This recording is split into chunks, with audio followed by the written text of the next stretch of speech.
Hi, my name is Ben Coltman. I'm a PhD student at BOKU University in Vienna, and I work with Pichia pastoris. It's a methylotrophic yeast that is widely used in industry as a popular system for recombinant protein production.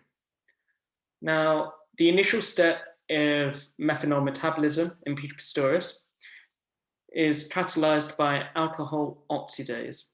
In Pichia, this is encoded by two genes, AOX1 and AOX2, and alcohol oxidase catalyzes the oxygen-dependent oxidation of methanol to formaldehyde, also forming hydrogen peroxide. This occurs in the peroxisome. Peroxisomal formaldehyde is then assimilated into central carbon metabolism, and the initial step in this assimilation is catalyzed by dihydroxyacetone synthase in Pichia pastoris. Now, it was widely regarded that a strain lacking both AOX1 and AOX2, therefore alcohol oxidase, was unable to metabolize methanol.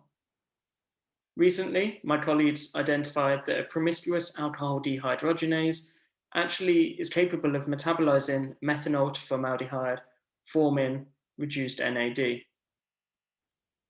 This formaldehyde then needs to diffuse into the peroxisome to be assimilated.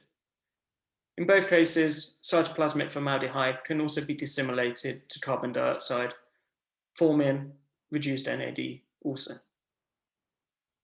Now, cultivation data of these Mut- strains, lacking both AOX1 and AOX2, as well as strains overexpressing this ADH2, demonstrate that the Mut- phenotype is quite efficient for protein production. Compared to the Mut-S strain, which is the industry standard, although there is reduced methanol uptake rate, we see, upon overexpression, similar, if not better than, recombinant protein production rates. Combined in this with a reduced oxygen demand, we also observe reduced heat formation, which is certainly of interest because it's quite energy intensive and cost intensive for a methanol-fueled protein production in Pichia pastoris, particularly to cope with the heat that's generated. I wanted to use both PFPA and Flux sampling on the most recent Pichia pastoris genome scale metabolic model, constrained by this cultivation data to truly try and understand what change in this initial oxidation step does to the metabolic fluxes and how they are rearranged. Now,